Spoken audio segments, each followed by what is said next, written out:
سب کے دلوں کی دھڑکن، سب کے روئے روئے کے اندر قرآن کی عظمت کا تصور موجود ہے، اور یہ جتنے بھائی یہاں کھڑے ہیں یہ انہی کی نمائندگی کرنے کے لیے یہاں کھڑے ہیں۔ اس لیے کسی بھی مسلمان کو جو کلمہ گو ہے اس کو اگر میں یہ کہوں کہ وہ قرآن کی عظمت کو سمجھ نہیں رہا تو شاید یہ بہت بڑی ناانصافی ہوگی۔ میں صرف تو 3-4 باتوں کی طرف آپ کو متوجہ کرنا چاہتا ہوں۔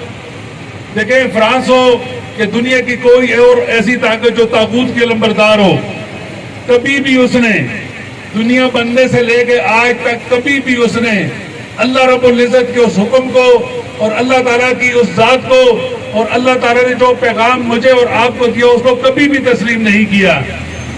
یہ دو نظاموں کی لڑائی ہے، یہ کچھ ملکوں کی اور کچھ لوگوں کی نہیں ہے، دو نظاموں کی لڑائی ہے۔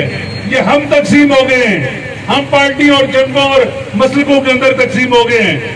جو دو جنگیں ہیں اور جو دو نظام ہیں، ایک اللہ کو ماننے والا اور ایک اللہ کا باغی نظام، یہ وہ لوگ ہیں جو اللہ کے باغی نظام کے لمبردار ہیں۔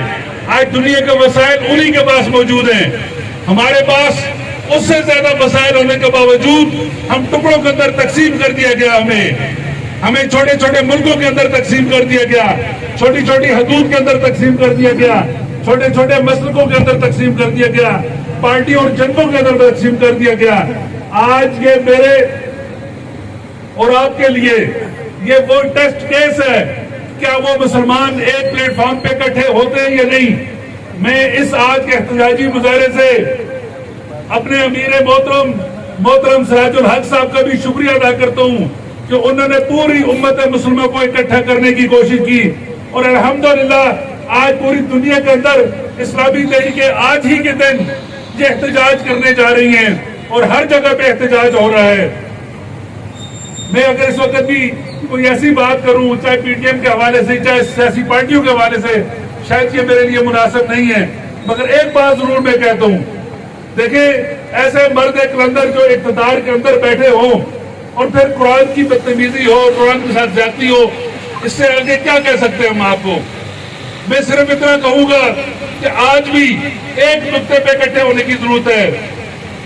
ایک طرف اللہ کے نظام کو ماننے والے اور ایک طرف اللہ کے باغی، اللہ کے باغیوں کے ساتھ مقابلہ کرنا ہے۔ وہ مقابلہ کسی ڈنڈے سے، کسی بندوق سے، کسی لڑائی سے نہیں ہوگا۔ وہ مقابلہ اپنی ایمانی قوت کو مضبوط کر کے، اپنے آپ کو تعلیمی میدان میں مضبوط کر کے، اپنے آپ کو معاشی میدان میں مضبوط کر کے آپ وہ مقابلہ کریں گے۔ میرے بھائیوں، میرے یہاں سے یہ کہنے سے ان کی توپوں کے اندر کیڑے پڑ جائیں، کبھی کیڑے نہیں پڑیں گے۔ انہوں نے توپ بنائی ہے، آپ نے اس سے بڑھ کر آگے کوئی ایسی چیز ایجاد کرنی ہے جو اس کا مقابلہ کر سکے۔ اور مجھے یہ یقین ہے کہ اللہ رب العزت کی مدد، اللہ رب العزت کی تائید، آپ 2 قدم چلیں گے تو 10 قدم آپ کے ساتھ ہوگی، اور وہ 10 قدم چلیں گے 1 قدم اس کے ساتھ بھی شاید وہ نہ ہو، مگر ٹیکنالوجی کی وجہ سے اللہ رب العزت چونکہ رب العالمین ہے، سب کا رب ہے، ان کو بھی ترقی دیتا ہے۔ مگر آپ اور ہم اپنی حیثیت کو پہچان لیں، ہم سیکھنے کی طرف چلے جائیں، محبت کی طرف چلے جائیں، ایک دوسرے کو برداشت کرنے کی طرف چلے جائیں، اور ہم صرف اس چیز کو دیکھیں کہ وہ جو دوسرے 2 نظام ہیں، ان نظام کے چلنے والے کون ہیں اور اس نظام کے باغی کون ہیں۔ چاہے ہمارے پاکستان کے اندر، چاہے دنیا کے اندر، دونوں طرف دونوں لوگ موجود ہیں۔ آپ لوگوں کو یہ سمجھنا ہے اللہ کے باغی کون ہے اور اللہ کے حامی کون ہے۔ میں اسی پہ اکتفا کروں گا، اور میں بہت زیادہ مذمت بھی کرتا ہوں، احتجاج بھی کرتے کہ ہماری اس کتاب کے ساتھ جو پوری دنیا کے لیے اللہ رب العزت نے بہترین کتاب اور اس کی رہنمائی کے لیے، اس کی رحمت کے لیے بھیجی ہے، قطعاً بھی کسی کو کوئی حق نہیں ہے کسی بھی اس کی مذہبی کتاب کو ساتھ بدتمیزی کرنے کی۔ اور خود کہا گیا ہے، رسول اللہ صلی اللہ علیہ وسلم نے فرمایا، آپ کسی کے جھوٹے خدا کو گالی نہ دو، آپ کے سچے خدا کو گالی دے گا۔ یہی ہمارے لیے پیغام ہے۔ اللہ تعالیٰ سے دعا ہے، اللہ تعالیٰ جن بھائیوں نے آج کے مظاہرے کو کنڈکٹ کیا، اس کا ارینج کیا، اللہ تعالیٰ ان کو بہت زیادہ اجر دے، اور جتنے بھائی اس کے اندر گفتگو کر رہے ہیں، اللہ تعالیٰ ان کی گفتگو کے اندر اجر بھی دے اور اس کو اللہ تعالیٰ قبول بھی فرمائے۔ بہت بہت شکریہ۔